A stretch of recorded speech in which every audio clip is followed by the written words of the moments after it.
Warning! In this video you're gonna see me place a bunch of coasters that are never gonna make it to the final cut, and in the end I'm gonna build a coaster that looks nothing like a coaster, but screw it because I'm terrible at this game. Hey you guys, love you guys, it's Jonathan, and oh my god, this episode took me forever to make. The final footage is what, 20 minutes. This video is about 20 minutes long, and I've cut out so much because I wanted to build a coaster, and I should have known that I should not do that because I'm terrible at building coasters. Yeah. Now, I've been bad at building coasters in Roller Coaster Tycoon 2. It's just something. I'm not a coaster fan. I don't particularly enjoy coasters in theme parks. I think I've said this before in like the first episode, but when I go through a theme park, I go for the atmosphere, the design, the people, the rides that have a lot of detail, scenery. You know, when I go to Disney, I love going when it's a Small World or a Jungle Cruise or like the Peter Pan ride, or you know, those kind of rides. Those are my kind of thing. I love the People Mover, by the way. We're gonna build a People Mover in this park. I have no idea where, but it's gonna be there. But yeah, I love those rides. I do enjoy a good coaster, don't get me wrong, but I don't necessarily go for the coasters. And I have like zero knowledge of them. I honestly, I don't, and I have minus 100 knowledge of building them. So yeah, this is a lot of fun for me building a coaster. Anyway, enough of me being salty about not being able to build a coaster in a stupid video game. We're gonna work first before I'm gonna annoy myself again with footage of me failing a coaster. We're gonna build the entrance, or the what am I gonna call it? I had something in my mind. The square. I think that's what I said in the last episode, right? That's what I've kept in my mind. The square. It's a square. It's a square with a circle. Yeah. It's this. It's this big slab of concrete, of pavement. It's gonna be a square. It's hip to be square. Yeah, I'm never gonna do that again.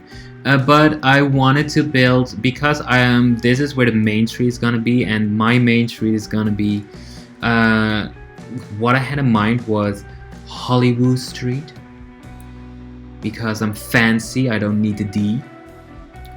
Well, I do need D, but that's a different D. But Hollywood Square, and then leading into Hollywood Square is Hollywood Street, and that's gonna be my main street with like shops and some little food buildings and whatnot. But I wanted to build a square because otherwise it would be a lot of buildings. You know, you would have that entrance area which has a lot of buildings, and then you would immediately go into a main street which had a lot of buildings, and I just wasn't feeling that. So we built this square with a cheeky big fountain in the middle, and I wanted this fountain to have something extra, because right now it just looks like a big round pool of nothingness. So I wanted to put something in it, and I just looked at the objects that we have, and at first I was thinking of going with the globe. That was what I had in mind. That's why I pulled it out. But then it made me feel a lot like Universal, and I don't really want to do that. So then, this is a mod, by the way, which has these shapes, and I'm there for them. I love these shapes, and I love this one. It reminded me a lot of Epcot, of the Epcot Center golf ball. But yeah, so first I thought, let's put it on some big, like sturdy pillars, but later on I'm gonna realize, nope, it's that looks weird. It looks weird to me. So we're just gonna plop it in the water. We're gonna plop it in the water, and we're gonna place that I don't know what it is, the big canopy over it. And yeah, that's pretty much the design we're going with. That other big red object, I have no idea what you would call it, but I wanted to use it. It just didn't fit the round fountain area. But if there is a place in the park that we can use it, I will. I will use it. This is where I found out that the whole fountain area is off-grid. Yeah, it is. It's my bad. But that's because it's the sort of a street leading up to it is 3 tiles wide, and yeah, that made it off-grid. And I because I wanted to put benches around it, but it just didn't work out the way that I wanted it to work out. So we're not doing that, my darlings, we're not. And we're leaving it alone. During this episode I'm coming back to it, but we're not finishing it off yet because I have no idea what to do with it, and that's a problem for a future me. But yeah, here I'm kind of sketching, just rough sketching where I want the Hollywood street to start, the main street to start. And as you can see, it was a little bit too close together, so I'm removing it all and just placing it back a few tiles, just so to give it a little bit more breathing room, and also that it's able to have cars going through it, because I do want this park to have a parade route. If there's one thing I love about a good Disney park, it's the parade. It's the parade, it's the nighttime parade, it's the daytime parade, it's just a parade. And yeah, this park needs one too. By the way, I'm in love with the, what is it called? The new parade at Disneyland. Disneyland Resort Anaheim. It has a new parade, and it has music by Todrick Hall. Where Magic Happens, is that the name? I don't know. Let me know in the comments if I'm right or wrong, but that soundtrack, I love it. I haven't seen the parade in person. I saw the videos on YouTube, which I think are really cool, but the music, it's giving me life. For me, the parades that sort of like stuck in my head the most are from Disneyland Paris, as that is the Disney park that's closest to me. I live in the Netherlands, and Disneyland Paris has had some awesome parades. Catch a Rhythm. I don't know exactly what it's called, but I'm not gonna sing it either because people will laugh at me, and I'm not having that. But it's yeah, that one is really cool. And also, I've been a couple of times to the Disney parks in America now, and just the nighttime parades are also giving me life. Lights, everything on it. I'm there for it. I really am. Okay, so here we begin. Yes. So, a coaster. This is gonna be the first ride, a proper ride in the park, and I really liked the idea of having a coaster that would go over the park, over the paths or next to the paths. You know, some real interaction. In the end, there's almost no interaction with, at least with what we're doing now. But the idea is that this is the station is gonna be in a sort of a town hall building, and the idea is that it launches into this cool design, into this cool design of a coaster. But the design that I had in mind, I didn't really have an idea. So I went to the workshop and I looked at a couple of launching coasters, because I did know at this point that I wanted a launching coaster, because I didn't really felt like there was a lot of room to do a big chain lift. And then I thought this, like, it would launch into these big swooping curves, and then it would just find its way back to the station. But before it goes back into the station, it goes over the path, and then it goes back into the station. That was the idea, and it takes forever. And the reason I left this footage in, because it's just a lot of me fiddling with coasters, and perhaps you're at home going like, honey, just stop it. Just stop it with the coasters. You're not good at it. You're not gonna make it. The reason I left it in is because it's a part of the game. It's a part of the struggle for me, and the struggle is real. The struggle is real. It's just not working, and that's also a big part of me and this game, and any game that I play. It's failure, and it's not being happy with what you make. And the only thing that you can do at that point is to just keep trying, continue building, continue making stuff happen. I have my iPad next to me, and I use a lot of reference images. I go on Google Earth, I look at theme parks, I go on YouTube and look at on-ride videos of coasters to get an idea of what I want to build. And that's mainly what helps me go, and what helps me create something that works. And yeah, it's just a lot of trial and error, and in the end you break a couple of mouses that you throw to the screen because you're angry. But in the end, something will happen that looks good and that works. And that's what we're going for in the end. So yes. But this design that I've got now is kind of the design that we're gonna end up with.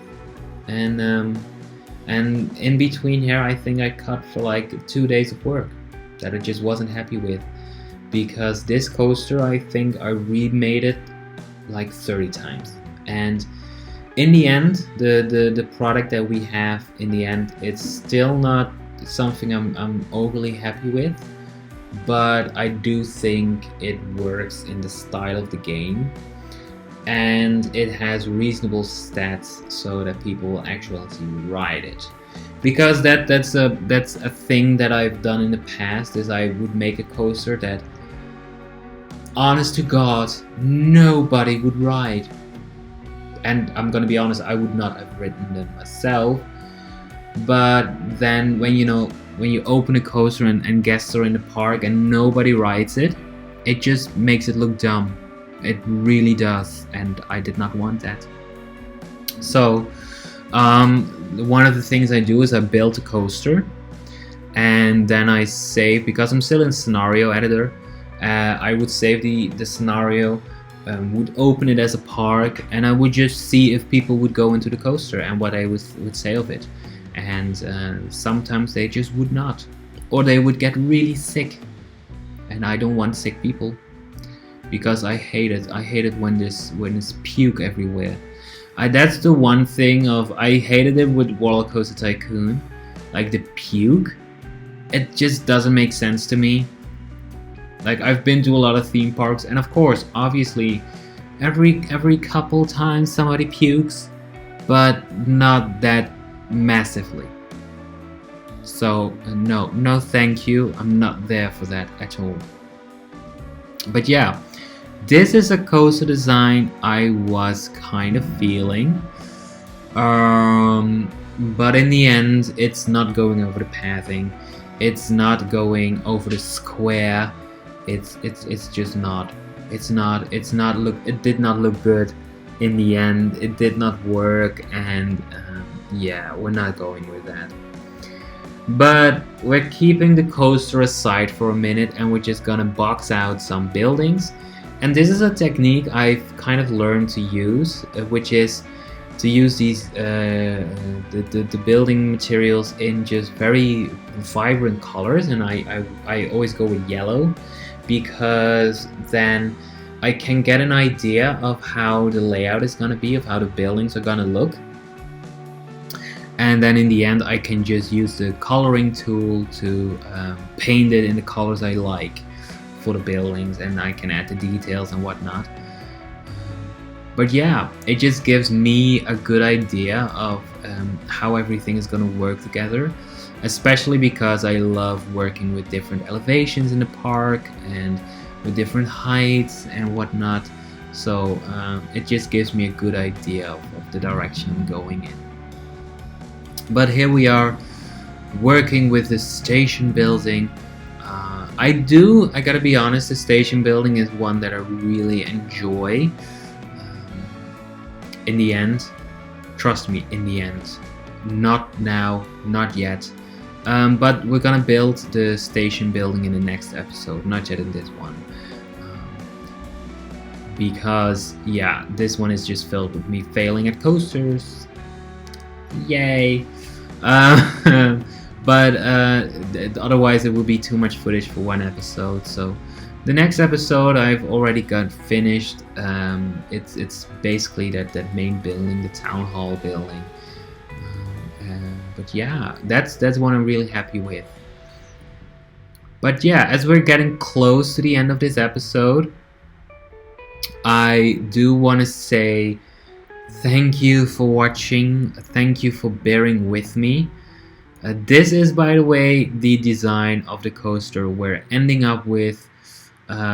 This is the coaster as I like it, as I think it looks good, it looks workable, and as I said, in the end, that's what we're going for.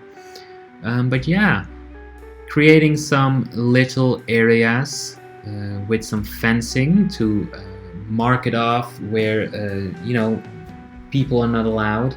This is all backstage area, by the way, but I still kind of wanted to have these areas where like even the staff or the employees cannot walk under, because it's a little bit dangerous. And yeah, we want to create a safe working environment.